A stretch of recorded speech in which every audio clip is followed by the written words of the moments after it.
Inter परीक्षा में भाग लेने वाले आज सभी विद्यार्थियों, आज हम लोग जो है जीव विज्ञान के अंतर्गत जो आज के पेपर हुआ है, उस पेपर के सभी प्रश्नों को जो है बारी-बारी से देखने की कोशिश करेंगे और उसका कि कितना आज हमने प्रश्नों को हल किया है। देर न करते हुए चलते हैं पहले प्रश्न की तरफ। कह रहा है इनमें से कौन सा जो है परिदल पुंज का भाग है, तो इसका आंसर जो हो जाएगा वो परिदल पत्र ही हो जाएगा। दूसरा प्रश्न कह रहा है कि मनुष्यों में निम्नलिखित में से कौन सी कोशिका गतिशील होती है, तंत्रिका, त्वचा और अंड कोशिका या शुक्राणु कोशिका। तो इसका आंसर जो हो जाएगा वो डी नंबर यानी शुक्राणु कोशिका। अगले प्रश्न की तरफ चलते हैं, तीसरे प्रश्न की तरफ। और तीसरा प्रश्न कह रहा है कि निम्नलिखित में से कौन जो है लिंग सहलग्न गुण है, तो इसका आंसर हो जाएगा बी नंबर यानी कि वर्णांधता। चलते हैं अगले प्रश्न की तरफ। अगला प्रश्न कह रहा है निम्नलिखित में से कौन सा जीवित जीवाश्म है, तो आपका इसका आंसर दिख रहा होगा डी नंबर लैटिमेरिया। अगला प्रश्न आपको दिख रहा होगा, पांचवा प्रश्न, कि निम्नलिखित में से कौन सी गैस प्रारंभिक पृथ्वी पर प्रारंभिक काल में नहीं था। तो जब पृथ्वी की उत्पत्ति हुई थी तो आपको मालूम होना चाहिए था कि ऑक्सीजन गैस जो था वो उपलब्ध नहीं था, यानी ऑप्शन नंबर ए हो जाएगा। चलते हैं 6 नंबर प्रश्न की तरफ। कहता है निम्नलिखित में से किसके द्वारा अभिसारी विकास को प्रदर्शित किया जाता है। अभिसारी विकास की अगर हम बात कर दें तो इसमें देखने को मिलता है, एक ऑप्शन आपको दिख रहा होगा कुत्ता, मछली और वेल। तो इसका आंसर जो हो जाएगा वो ऑप्शन नंबर डी हो जाएगा। अगले चलते हैं प्रश्न की तरफ। प्रश्न आपको दिख रहा होगा कि निम्नलिखित में से कौन जो है एटाविज्म का उदाहरण है। एटाविज्म की बात कर दें तो कहता है घुघराले बाल, लंबे बाल, बच्चे में जन्म से छोटी पूंछ वाला या इनमें से सभी। तो ऑप्शन नंबर इसका हो जाएगा सी नंबर। चलते हैं 8वें प्रश्न की तरफ। 8वां प्रश्न इसमें आपको दिख रहा होगा कि निम्नलिखित में किसके द्वारा विकासशील शुक्राणु पोषण प्राप्त करते हैं। तो इसमें आपको ऑप्शन दिख रहा होगा ए नंबर सेंट्रोली कोशिका, अंकुरण उपकला, रक्त कोशिका और देखने को मिलता है। तो इसका आंसर हो जाएगा वो ऑप्शन नंबर ए यानी सेंट्रोली कोशिका। 9वां प्रश्न दिख रहा होगा, 9 नंबर, कि निम्नलिखित में से किसने म्यूटान और सिस्ट्रॉन और रिकॉन पद को प्रतिपादित किया था। जे लीडरबर्ग, डब्ल्यू इनग्राम, वेटसन और एस जेनर। तो इसका आंसर हो जाएगा ऑप्शन नंबर डी यानी कि एस जेनर। चलते हैं अगले 10वें प्रश्न की तरफ। 10वां प्रश्न कह रहा है निम्नलिखित में से कौन पारिस्थितिक तंत्र में सबसे अधिक पोषण स्तर तक रह सकता है। प्लास्क प्लावक या जंतु प्लावक, मछली या इनमें से सभी। तो इस 10वें प्रश्न का आंसर जो हो जाएगा वो सी यानी मछली। चलते हैं 11वां प्रश्न कह रहा है कि नारियल के मध्य फलभिति की प्रवृत्ति क्या होती है। तो मध्य फलभिति की अगर प्रवृत्ति की बात कर दें तो इसका आंसर जो हो जाएगा वो ऑप्शन नंबर यानी बी यानी कि रेशेदार हो जाएगा। अगले प्रश्न की तरफ चलते हैं। निम्नलिखित में से किसमें पुमंगों का निर्माण होता है। पुंकेसर में, परागकोश में, आपको परागण में, वर्तिकांग्र में। तो देखने को मिलता है इसका आंसर जो हो जाएगा वो पुंकेसर में यानी ऑप्शन नंबर ए हो जाएगा।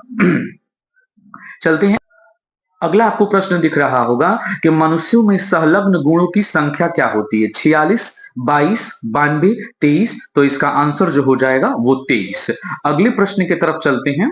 अगला प्रश्न हमारा कह रहा है निम्नलिखित में से कौन गुण सूत्रों की मूल संख्या को प्रदर्शित करता है। ऑप्शन में n, 2n, 4n। तो इसका आंसर जो हो जाएगा वो 2n हो जाएगा। अगला प्रश्न कह रहा है कि इनमें से कौन जो है लेक ओपेरैन या बी गैलेक्टोसिडेज को कोडिंग करता है। तो इसका आंसर जो हो जाएगा वो ऑप्शन नंबर ए यानी कि जेड जिन। अगले प्रश्न की तरफ चलते हैं। इनमें से कौन जो है यौन संचारित रोग है। सिफिलिस, गिनोरिया, इनमें से कोई नहीं या ए बी। तो इसका आंसर जो हो जाएगा वो सी नंबर यानी कि आपको सिफिलिस और गिनोरिया। अगला प्रश्न आपको दिख रहा होगा निम्नलिखित में से किस स्तर पर भ्रूण का स्थानांतरण फैलोपियन नालिका में किया जाता है। अगर हम बात कर ली इस 17वें प्रश्न का तो देखने को मिलता है 8 कोशिकीय भ्रूण यानी ऑप्शन नंबर ए। अगले प्रश्न तरफ चलते हैं 18वें प्रश्न की तरफ कि निम्नलिखित में से कौन मानव जनसंख्या के वैज्ञानिक अध्ययन को दर्शाता है। तो देखने को मिलता है इसका आपको ऑप्शन में आपको दिख रहा होगा भूगोल और उसके बाद से देखने को मिलता है भूगर्भशास्त्र, जीव विज्ञान या जनसांख्यिकी। तो इसका ऑप्शन नंबर जो हो जाएगा वो डी नंबर हो जाएगा। अगला प्रश्न दिख रहा होगा कि निम्नलिखित में से कौन मनुष्य के त्वचा के रंग को निर्धारित करता है? मात्रात्मक, और उसके बाद से कह रहा है एकाधिक जीन या गुणात्मक, इनमें से सभी। तो देखने को मिलता है आपको एकाधिक जीन। अगले प्रश्न की तरफ चलते हैं। 20वां प्रश्न कह रहा है न्यू स्पोरा में 8 एको स्पोर कैसे बनते हैं? तो इसका ऑप्शन आपको दिख रहा होगा कि 3 समसूत्री विभाजन या एक समसूत्री और अर्धसूत्री विभाजन। तो इसका ऑप्शन नंबर जो हो जाएगा वो डी नंबर, यानी एक अर्धसूत्री और एक समसूत्री विभाजन। 21वां नंबर प्रश्न आपको दिख रहा होगा कि महिला रूपी लक्षण वाले पुरुष को कहा जाता है पॉलीफार्फ, जेलीमार्फ, और देखने को मिलता है गाइनोमार्फ या गाइनेड्रोमार्फ। तो यानी इसका ऑप्शन नंबर जो हो जाएगा वह डी नंबर हो जाएगा, यानी ये वाला ऑप्शन। अगला है, कहता है कि मैग्रोव की वनस्पतियां पाई जाती हैं। आप ये 10 क्लास में भी सवाल पढ़े होंगे कि मैग्रोव का वन जो है वो सुंदरबन में पाया जाता है। कहता है, अगला प्रश्न है कौन इनमें से द्वितीयक अनुक्रमण कहां होता है? तो कहता है द्वितीयक अनुक्रमण जो होता है उजड़े हुए वनों में होता है। अगला प्रश्न आपको दिख रहा होगा कौन इसमें उत्कृष्ट जैव उर्वरक है? एजोला या आपको मार्सिलिया या साल्विनिया या टेरिडियम। तो इसका आंसर जो हो जाएगा वह एजोला हो जाएगा। इसके बाद चलते हैं अगले प्रश्न की तरफ, और 25वां प्रश्न आपको दिख रहा होगा इनमें से कौन से मनुष्य के विकास के लिए महत्वपूर्ण प्रवृत्ति है? तो इनमें से हो जाएगा द्विनेत्री दृष्टि, सीधा मुद्रा या बढ़ती कपाल। तो इसका आंसर जो हो जाएगा वह डी नंबर। 26वां नंबर प्रश्न कह रहा है इनमें से किस प्रकार का प्रजनन अमीबा में अनुकूलन परिस्थिति में होता है? विखंडन, बहुखंडन, मुकुलन, द्विखंडन। इसका आंसर जो हो जाएगा वो डी नंबर, यानी कि द्विखंडन। आगे चलते हैं, कहता है कि मनुष्य में शुक्राणुओं की क्षमता कहां विकसित होती है? हम ये जानते हैं कि शुक्राणुओं का निर्माण जो होता है वो वृषण में होता है, लेकिन इसके विकसित करने की क्षमता जो होती है वो स्त्री जनन मार्ग में होती है, यानी देखने को मिलता है ऑप्शन नंबर इसका डी हो जाएगा। अगला आपको प्रश्न दिख रहा होगा कि निम्नलिखित में किसके द्वारा जो है जुड़वे बच्चों का विकास हो सकता है? तो जुड़वे बच्चों के विकास की बात करें तो एक ही युग्मनज से, दो ही युग्मनज से, तो दो युग्मनज से। अगले प्रश्न की तरफ चलते हैं, इनमें कौन सा सही जोड़ा है? तो इसका आंसर जो हो जाएगा वो ऑप्शन नंबर सी हो जाएगा। चलते हैं अगले प्रश्न की तरफ, कहता है इनमें से कौन जो है घुलनशील आरएनए है? तो घुलनशील आरएनए की अगर हम बात कर दें तो इसका ऑप्शन नंबर जो हो जाएगा डी नंबर, यानी टीआरएनए। अगली तरफ चलते हैं, कहता है कि प्रश्न कह रहा है कि डीएनए में कह रहा है किस बंधन से डीएनए के न्यूक्लियोटाइड्स जो होते हैं आपस में बने होते हैं? तो वही हाइड्रोजन बंध के द्वारा।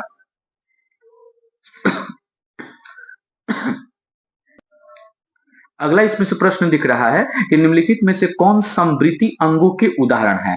अगर हम समवृत्ति अंगों की बात कर लें तो इसमें पक्षी और तितली के पंख हो जाएगा, यानी ऑप्शन नंबर ए हो जाएगा। कह रहा है इसके बाद से किसके द्वारा जलकुंभी में परागण होता है? जलकुंभी के परागण की बात कर दें तो यहां पर ऑप्शन में दिख रहा होगा आपको जल और कीट और हवा। तो जलकुंभी की अगर हम बात कर लेते हैं तो इसका ऑप्शन नंबर जो हो जाएगा, तो जलकुंभी जो है वो दो तरीके से परागण करता है। हवा में तो परागण करता ही है, इसके अलावा कीट के भी माध्यम से करता है। अब बहुत लोगों को लगता है कि जलकुंभी जल के माध्यम से, तो नहीं, इसका आंसर जो नंबर हो जाएगा वो डी नंबर। अगले प्रश्न की तरफ, अगला आपको प्रश्न दिख रहा होगा निम्नलिखित में से कौन नर मदा युग्मक एक ही पौधे में पाए जाते हैं? तो देखिए इसमें सारे जितने भी ऑप्शन दिख रहे हैं वो सारे ऑप्शन मेल ही हैं। अब देखिए इसका बोर्ड क्या आंसर जारी करता है। अगले प्रश्न की तरफ चलते हैं, किस ग्रह पर जीवन की संभावना है? तो जीवन की संभावना की अगर हम बात कर दें तो मंगल एक ऐसा ग्रह है जिस पर देखने को मिलता है कि जीवन की संभावना। अगला प्रश्न आपको दिख रहा होगा कि नग्नबीजी एंडोस्पर्म की प्रवृत्ति क्या होती है? अगर हम नग्नजीवी की बात कर दें तो इसका आंसर जो हो जाएगा वो अगुणित हो जाएगा। कह रहा है इनमें से कौन तनाव और स्ट्रेस हार्मोन है? अगर तनाव और स्ट्रेस हार्मोन की अगर हम बात कर दें तो इसमें ऑप्शन आपको दिख रहा होगा इथिलीन और एबेसिक एसिड। तो यहां पर ये एबेसिक एसिड हो जाएगा। अगला है, इनमें कौन जो है ओजोन परत के लिए सर्वाधिक हानिकारक है? ओजोन परत के लिए अगर सर्वाधिक हानिकारक की बात करते, यहां पर देख लीजिए कह रहा है कि सर्वाधिक हानिकारक की बात कर रहा है, तो सबसे अगर अधिक अगर कोई हानिकारक है तो वो फ्रियोन गैस है। अगला प्रश्न आपको दिख रहा होगा, इनमें से कौन जो है कजिरंगा राष्ट्रीय उद्यान से संबंधित है? तो आपको मालूम है जो कजिरंगा में सबसे अधिक जो है वो गैंडे पाए जाते हैं। अगला कह रहा है 40वें नंबर प्रश्न कि भारत में सबसे सुरक्षित जैव मंडल कितने क्षेत्र हैं? तो सुरक्षित जैव मंडल क्षेत्र की बात कर दे तो 18 है। अगला प्रश्न आपको दिख रहा होगा कि इनमें से कौन नाइट्रोजन का स्थितिकरण करता है? नाइट्रोजन की स्थितिकरण की बात कर दे तो इसमें हो जाएगा एना बीना, जो नाइट्रोजन के स्थितिकरण में क्या करता है? मदद करता है। अगला इसमें आपको प्रश्न दिख रहा होगा कि क्राइटॉक्सिन क्या है? क्राइटॉक्सिन की बात कर रहे हैं तो इसमें ऑप्शन आपको दिख रहा होगा कि यह कोशिकाओं को फुला देता है, या देखने को मिलता है कि मध्य आंत के एपिथियम को बंद बनाता है, या आंत को तोड़ देता है, या इनमें से अधिक। तो यही ऑप्शन नंबर इसका डी हो जाए। 43वां नंबर प्रश्न कर रहा है कि किसके द्वारा ईख में गन्ने की बुआई की जाती है? ईख और गन्ने की बुआई की बात कर दें तो तने के टुकड़ों के माध्यम से उसकी बुआई की जाती है। अगला आपको प्रश्न दिख रहा होगा कि SO2 के प्रदूषण से प्रभावित होता है। SO2 के अगर प्रदूषण की बात कर दें तो इससे हरित लवक जो है वो प्रभावित होता है। कह रहा है जन्म से लेकर के मृत्यु तक के अवधि को, तो ये जीव विज्ञान का पहला ही लाइन है, यानी जिसका आंसर जो हो जाएगा वो क्या? आपको जीवन का। हाँ, अगले प्रश्न की तरफ चलते हैं। 46 नंबर कह रहा है निम्नलिखित में से किस हार्मोन से सेंट्रोली कोशिकाओं का नियंत्रण होता है? सेंट्रोली कोशिकाओं के माध्यम से जो है वो LH होता है। आपको कौन अपरा से होकर नहीं गुजर सकता है? तो अपरा से नहीं होकर गुजरने के लिए आपको इसका आंसर जो हो जाएगा मातृ कोशिका। अगला प्रश्न है कि निम्नलिखित में से कौन जो है नई प्रजातियों के निर्माण के लिए महत्वपूर्ण कारक होता है? तो इसका आंसर जो हो जाएगा बी नंबर, उत्परिवर्तन। कहता है अगला प्रश्न है कि किसके बीबर को कोरक रंध्र ब्लास्टोमोर के नाम से जाने जाते हैं? तो इसका आंसर जो हो जाता है वो कंदुक, यानी जिसे हम लोग कहते हैं अंग्रेजी में इसे गैस्ट्रूला बोला जाता है। 50वां प्रश्न आप देख रहे होंगे। 50वें प्रश्न में किस पद के प्रयोग से किसी निश्चित क्षेत्र में पाई जाने वाली जनसंख्या के लिए हेतु के लिए किया जाता है? तो 50वें प्रश्न का आंसर जो हो जाएगा इसमें बी नंबर, स्थानीय। अगला कौन प्रभाविता को डोमेन F2 संतति के अनुपात को दर्शाता है? तो इसका आंसर जो हो जाएगा 1:2:1। अगले प्रश्न की तरफ चलते हैं। अगला प्रश्न आपको दिख रहा होगा कौन DNA द्वारा RNA के निर्माण से आपको संबंधित है? अगर हम बात कर लें इसका ऑप्शन दिख रहा होगा आपको ए नंबर जो है वो ट्रांसलेशन, बी नंबर दिखता है ट्रांसक्रिप्शन, इसका आंसर जो हो जाएगा वो ट्रांसक्रिप्शन हो जाएगा। कह रहा है कौन जो है मलेरिया का रोगजनक है? माने मलेरिया रोग को फैलाने में कौन है जो कि मदद करता है? आप इसका बहुत ही सिंपल सा आंसर है प्लाज्मोडियम। चलते हैं अगले प्रश्न की तरफ, 54वें नंबर प्रश्न की तरफ। निम्नलिखित में किसके द्वारा सर्वाधिक सौर ऊर्जा का अवशोषण होता है? सौर ऊर्जा के अवशोषण की अगर हम बात कर दें तो देखने को मिलता है कि सौर ऊर्जा के अवशोषण की बात कर दें तो देखने को मिलता है कि इसमें जो है वो शैवाल को लगा करके देखने को मिलता है कि सौर ऊर्जा का क्या किया जा सकता है? अवशोषण किया जा सकता है। 55 नंबर आप प्रश्न देख रहे हैं निम्नलिखित में से कौन सा तत्व जो है क्लोरोफिल के फॉर्मिन वलय के मध्य में होता है? तो 55वें प्रश्न का आंसर जो हो जाएगा वो डी नंबर, यानी मैग्नीशियम। 56 नंबर प्रश्न देखते हैं कि निम्नलिखित में से किस पौधे में फॉस्फोनाइल पाइरुवेट CO2 का संग्राहक होता है? तो इस 56 नंबर प्रश्न का आंसर जो हो जाएगा वो बी नंबर, यानी कि सी। अगला सवाल है पोमी कल्चर जो है वो किससे संबंधित है? पोमी कल्चर की बात कर देते हैं। यह 57 नंबर प्रश्न है। इसका सीधे संबंध जो है वो फल से होता है। अगला कौन जो है कि जैव परिस्थितिक तंत्र का जैविक घटक है? जैव परिस्थितिक तंत्र का अगर जैविक घटक की बात कर दें तो इसका सबसे बड़ा जैविक घटक जो होता है वो उत्पादक होता है। अगला प्रश्न आपको दिख रहा होगा कि निम्नलिखित में से कौन सी समुद्री मछली है? समुद्र में ये कतला नहीं पाई जाती है, मांगुर नहीं पाई जाती, सिंघी नहीं पाई जाती है। समुद्र में पाई जाने वाली मछली जो है वो हिल्सा है। कह रहा है क्यूनेन कौन कुनैन का स्रोत है? कुनैन के सूत्र जो है आप पहले से जानते हैं। कुनैन जो है वो सिनकोना के वृक्ष से क्या किया जाता है? प्राप्त किया जाता है। 61वां प्रश्न आपको दिख रहा होगा कि काष्ठ आरोही लताएं कहां पाई जाती हैं? 61वें नंबर प्रश्न का जो होगा यह उष्णकटिबंधीय वर्षा वाले क्षेत्र में यह वन। अगला प्रश्न आपको दिख रहा होगा कि निम्नलिखित में से किसके प्रयोग द्वारा फसली पौधों के उत्परिवर्तन करते हैं? गामा किरण, अल्फा किरण, एक्स किरण, सूर्य की किरणें।